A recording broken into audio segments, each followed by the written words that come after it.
Assalomu alaykum aziz vatandoshlar, yilqisevarlar, otga befarq bo'lmagan muxlislar.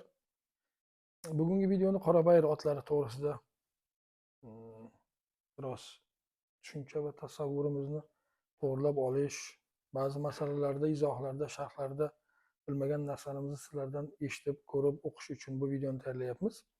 Qorabayir otlari to'g'risida juda savol ko'p. Ba'zilar Qorabayir otlari qolganmi yoki bo'lmasam Qorabayir otlari undoq bo'ladi, Qorabayir otlari bundoq bo'ladi degan tushuncha va tasavvurlar juda ham ko'p. Ammo O'rta Osiyoda Qorabayir otlari bilan birgalikda yana bir nechta zotlar bo'lgan. Bu zotlardan Laqay otlari, Iyamut otlari, Ahal-Tekin otlari, qozoq og'aynilarimizni ham qozoq oti ham ikki bo'limga bo'lingan. Bittasi Jebe, ikkinchisi esa Aday otlari. Aynan mana shu Aday otlarini Ahal-Tekin, Qorabayir bilan ko'proq chatishganligi to'g'risida ham ma'lumotlar bor. Aday og'aynilarimiz esa Orol dengiziga yaqin hududda turadi. Qorabayir otlarini ham asl vatani O'rta Osiyoning qaysi hududi ekanligi to'g'risida ham savollar, mubolag'alar, tortishuvlar juda ko'p. Avvalo otlarni nomlari qayerdan kelib chiqishi to'g'risida ozgina tasavvurga ega bo'lib olishimiz kerak. Yilqichilik sohasi 20-asrgacha shiddat bilan rivojlandi.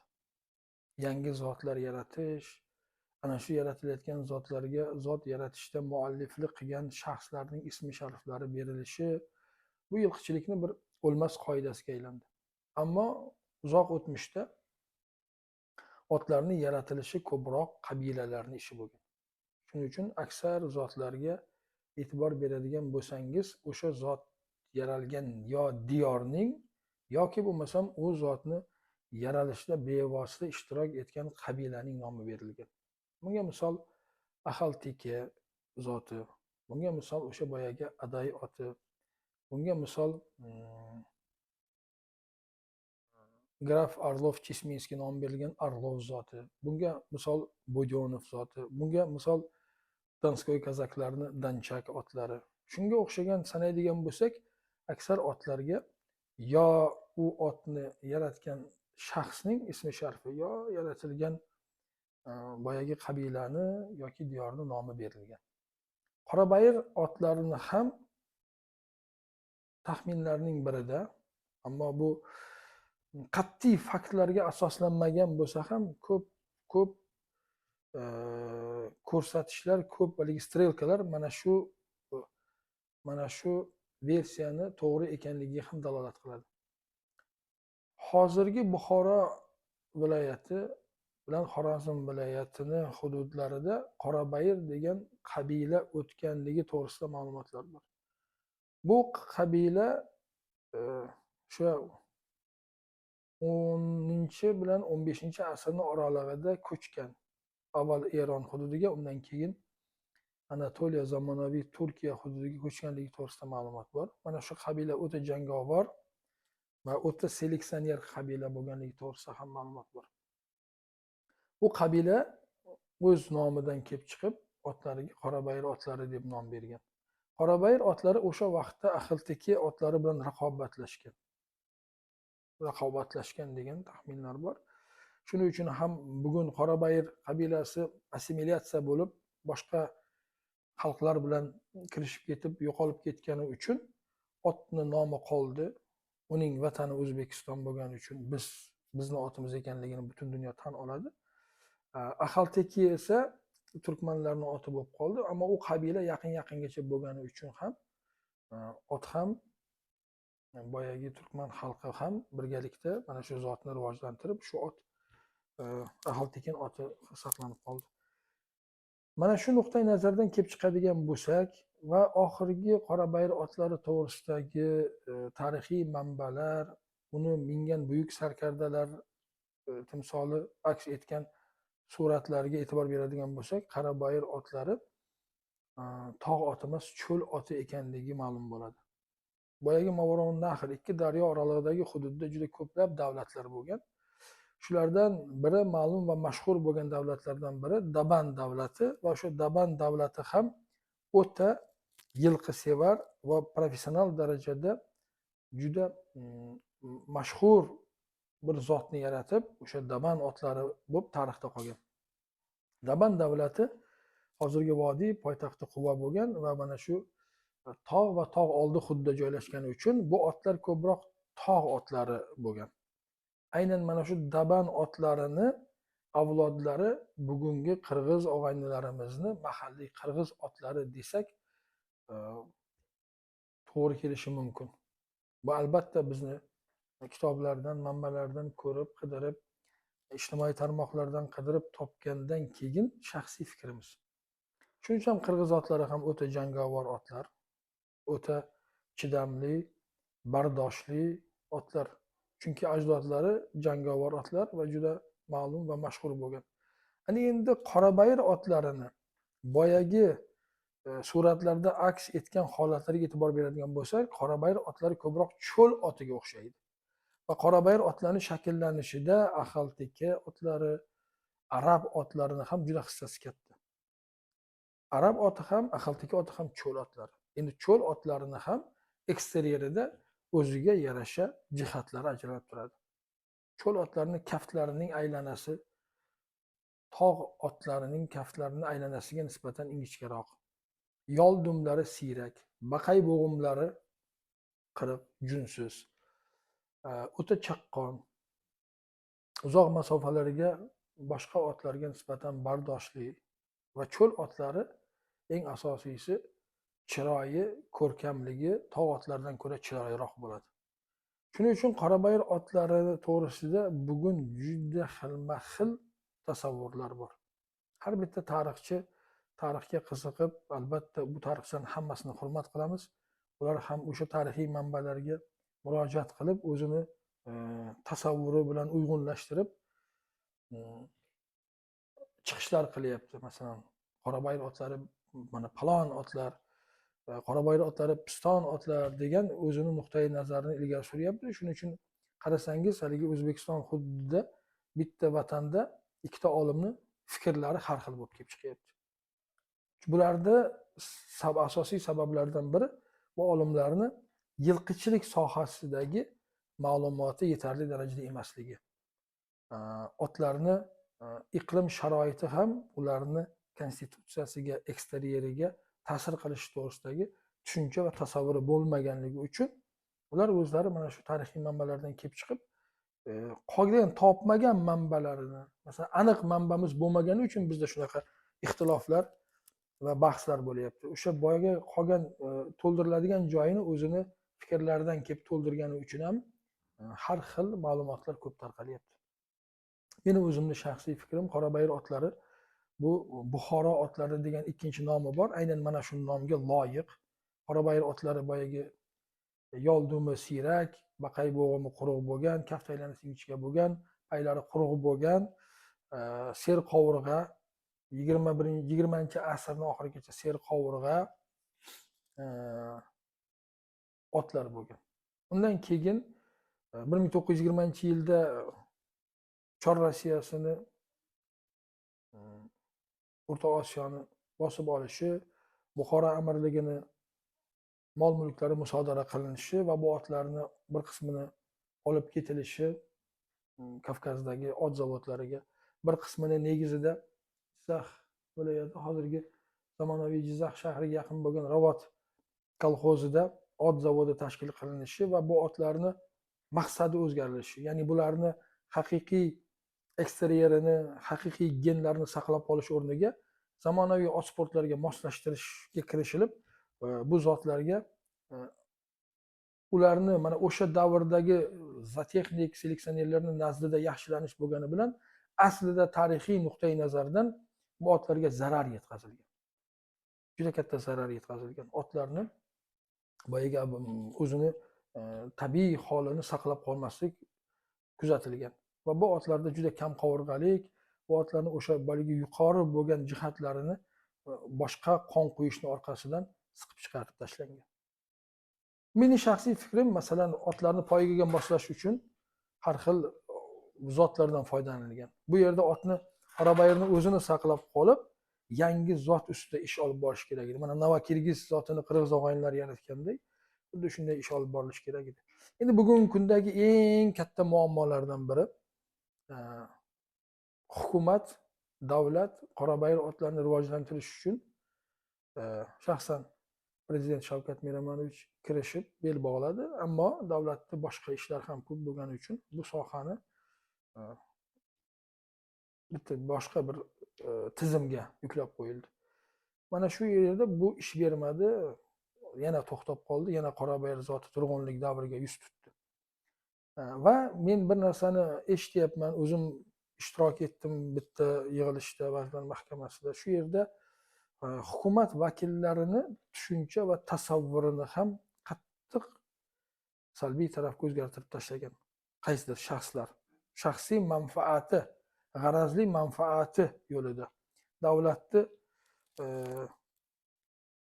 davlatdan foydalanish uchun, maksimal o'zini shaxsiy manfaati va shaxsiy g'arazida foydalanish uchun Qorabayir otlar to'g'risida hukumat a'zolariga, davlatda mansabdor shaxslarning fikrini o'zgartirib tashlagan. Ya'ni Qorabayir oti yo'q, bu otlar juda ham keraksiz degan ma'noga olib borib, zot buzilib ketgan, buni nima keragi bor? Buni na davlat nasrchilik kitobi bor, na bularni bir ro'yxati bor va hokazo degan gap bilan shunchalik darajada ongini bulg'ab tashlaganki, boyagi rahbarlarni ham o'sha yig'ilishda o'tirib, bu Qorabayir ot nima keragi bor? Buni qayta tiklab bo'lmas ekan, unday ekan, bunday ekan degan so'zlarni, jumlalarni ishlatganlarini guvohi bo'ldik. Qorabayir otlarini vatani O'rta Osiyo, xususan mana shu Buxoro amirligini hududini hisobga oladigan bo'lsak, Qashqadaryo, Surxondaryo, Buxoro, mana Samarqand, aynan mana shu hududlarda bu otlarni turi saqlanib qolingan. Zot yo'qolib ketishi bor, zotning nasl ko'rsatkichlarini pasayib ketishi bor. Qorabayir shak shubhasiz yo'qolib ketgani yo'q. Qorabayir zotini nasl ko'rsatkichlari pasayib ketgani rost. Nasl ko'rsatkichni saqlab qolish ham bu manfaatli taraflarni juda ham bir og'ir mehnatlarni talab qiladigan narsa. Boyagi har bitta ayg'irni demak rodonachanlik sifatida, производитель sifatida tanlab olib, ulardan foydalanish, har bir matchni pogolovье deydi, ona biyalarni bosh sonini boyagi yuqori sifatli, yuqori sinflarini tanlab olib ishlash, mana bu zootexnik seleksionerlarning ishi. Zotni yaxshilash uchun barcha imkoniyatlar O'zbekistonda mavjud. Bu zotni saqlab qolish, yaxshilash, rivojlantirish hamma imkoniyatlar mavjud. Faqat bu yerda olimlarni, zootexnik seleksionerlarni astoydil 20-25 yillik mehnati kerak, xolos. Bir zotni yaratish uchun 65 yildan 100 yilgacha vaqt kerak bo'ladi. Bir zotni yaxshilash uchun 25 yildan 40 yilgacha vaqt ketadi. Demak, mana bu zotni yaxshilash, xuddi shu ishlar qilingan. Mana bugun Orlov yo'rtoqisi yo'qolib kelish arafasida bo'lib turganda, Rossiya Federatsiyasi bu milliy boylik degan, natsionalniy dostoyaniye degan nom berib, davlat himoyasiga oldi. Ana endi byudjetdan mablag' sarflanib, bu zotni qayta tiklash ustida ish olib borilyapti. Xuddi shunday Yevropa mamlakatlarida, mana yaqinda Polshaga borgan bir yigit Polshadan ona biyalardan 5 tasini savdo qildi. Shunda boyagi polyak aytibdiki, yo'q, men bu biyalarga dotatsiya olaman, pul olaman. Hozir senga sotsam, kuzda oladigan pulimni ola olmay qolaman. Men bularni kuzdan keyin, pul olib bo'lganimdan keyin sotaman debdi. Ya'ni davlat o'zini milliy boyligi hisoblagan zotni saqlab qolish uchun bu zotni sofligini saqlayotgan xo'jaliklarni moddiy rag'batlantirib turibdi. Va shuni hisobiga zotlar saqlanyapti. Bizda ot zavodi tashkil qilindi, unda ishlar yo'lga qo'yildi, yana o'z holiga tashlab qo'yildi. O'z holiga tashlab qo'yiladigan ish emas bu. Va Qorabayir zoti bu milliy iftixor. Buni qachonki ongli ravishda tushunib yetsa, hukumatda o'tirgan boyagi 2-3 zinoda o'tirgan amaldor va rahbarlar, shundagina bu soha qaytib yana rivojlanishi mumkin. O'rta Osiyoda Mamlakatlar ko'p, 5 ta mamlakat bor. Masalan, Tojikistonning milliy zoti yo'q, tan olingan. Qozog'istonniki bor, tan olingan. Qirg'izlarniki bor, tan olingan. Turkman og'aylarniki bor. Shu bilan birga O'zbekistonda ham milliy zoti bor. Aynan mana shu Qorabayir. Ana endi O'rta Osiyodagi uzoq tarixda, yaqin o'tmishda o'tgan otlarni ichida ham eng nasldorligi yuqori bo'lgan, nasl sifati yuqori bo'lgan, o'zini jangovarlik xususiyatlari o'ta yuqori bo'lgan va O'rta Osiyo xalqlarining ichida qadr qimmati juda baland bo'lgan zot bu Qorabayir zoti. Shunday zotni egasi bo'lib turib biz boshqa bir otlarni rivojlantirishga bel bog'laganmiz. Masalan, aql tekin otlarni rivojlantiramiz deymiz. Nima keragi bor? Yaxshi zot, biz yilqisevar sifatida, ekolog sifatida hurmat qilamiz, yaxshi ko'ramiz bu zotni. Lekin bizni O'zbekiston fuqarosi nuqtai nazaridan bizga nima manfaat bor u zotni rivojlanishidan? Yilqisevar sifatida ha u zot rivojlansin, lekin uni rivojlantirishga manfaatdor bo'lgan Turkmaniston davlati turibdi. Yo bo'lmasa angliskiy chistokrovniyni, toza qonlisini rivojlantirarmish. Biz Amerikadan, Yevropadan o'tkazib uni qanday rivojlantiramiz? Biz milliy zot bo'lgan Qorabayirni rivojlantirish ustida ish olib borishimiz kerak. Bu zot hali yo'qolib ketmagan, hali umidlar puchga chiqmagan, hali ham kech emas. Bunga e'tiborni qaratib va bu sohani rivojlantirish uchun astoydil bel bog'lash kerak. Qorabayir otlarini o'sha boyagi bir yig'ilishda bu nima beradi bu ot? Qaysi sportga yaraydi degan savollar shaxsan meni o'zimni shunaqa savollarga tutgan. Qorabayir ot birinchidan bu milliy mahsulot, milliy zot va bu ot asosan bu ot jangovar ot hisoblanadi. Uni jangovarlikdan keyin sportga o'tkazishda uni ustida qattiq ishlanmagan. Bugungi biz ko'rayotgan zotlarni aksariyati bundan bir asr oldin yengil yoki og'ir yuk tortuvchi zotlar bo'lgan. Bu otlar Yevropadagi boyagi konkurga yaroqli bo'lgan yoki Gannoverni yo Litov salt miniluvchi ot o'tgan asrlarda boshlarida yoki 19-asrning oxirlarida bu ot yuk tortuvchi ot bo'lgan. Bu otni demak tipini o'zgartirish ustida katta ish olib borildi va bugungi natijaga erishildi. Qorabayir otlar jangovar otlar. Agar bu otlarni siz ot sportini bugungi zamonaviy yoki klassik turlariga moslashtirish bo'lsa, buni ustida seleksionerlar, zootexniklar ish olib borish kerak, yangi tipini yaratib ishlash kerak. Ammo bu zotni o'zligini saqlab qolish kerak. Bu zot bilan 19-asrning oxiri, 20-asrning boshlarida ma'lum ot zavodlar, bu fakt bu. Ma'lum ot zavodlar o'zlaridagi bor naslni yaxshilashda foydalanilgan. Tasavvur qiling, bir zotni yaxshilash uchun undan yaxshiroq bo'lgan zotdan foydalanish kerak. Demak, bu katta bir hududlarda Qorabayir otlari ko'p zotlardan nasl sifati, jangovarligi, salt minilishdagi xususiyatlari bilan ustun bo'lgan. Ustun bo'lgani uchun foydalanilgan. Bugungi kelib ana shu ustunligini eslab, bu zotni qayta tiklash ustida ish olib borilishi shart va zarur. Bu ishni orqaga tashlagan sari biz bu zotni yo'qotishga yana qadamlar tashlab yaqinlashaveramiz. Shuning uchun bu zotni qancha erta tiklash ustida ish olib borilishi kerak va bu davlat o'z himoyasiga olinishi kerak bo'lgan ish. Qachonki davlat Qorabayir otlarini o'z himoyasiga olsagina, shundagina bu zotni ustida ish olib boriladi. Bu katta bir mehnat talab qilinadi. Bir insonni umri ketadi qayta tiklash uchun. Uni saqlab qolish uchun biz yangi kadrlar yaratishimiz kerak. Samarqand veterinariya meditsinasi instituti bir yilgina qabul qildi. Zoinjineriya fakultetida turlar bo'yicha yilqichilikka bir yilgina talaba qabul qildi. Undan keyin boyagi o'quv amaliy qo'llanmalar, pedagoglar yetishmagani uchun tashladi, qo'ydi. Ya'ni manfaatdor bir go'yoki bitta shaxsga kerakli narsaday. Hamma o'zi bilan o'zi ovvora, hamma o'zini bir orzu havaslarga o'ralib, burkanib qolgan. Vaholanki mas'ul bo'lgan xodimlar to'g'risida gap ketyapti. Ana shu mas'ullar ko'zini ochib, boyagi fakultetni qayta tiklash kerak, talabalarni yetishtirib chiqaraverish kerak. Ko'pni ichidan sifatlisi chiqadi, ilmlisi chiqadi, chanqog'i, g'ayratlisi, harakatchani chiqadi. Yangi avlodlar ichidan bu zotni saqlab, yanada rivojlantirish ustida ish olib boriladi. Men hozir mana shu yerda 3-tomida bir ma'lumotni ko'rib juda hayratda qoldim.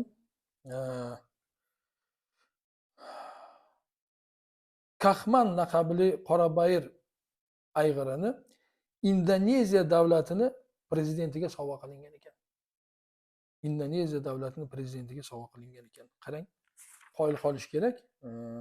Mana shu otlarimizni vaqtida bir davlat rahbariga sovg'a qiladigan darajada eksterierga, ko'rkamlikka, jozibaga ega bo'lgan otlarimiz bo'lgan. Bugun bu otlarni nasl sifati pasayib ketdi, lekin qiymati yo'qolgani yo'q.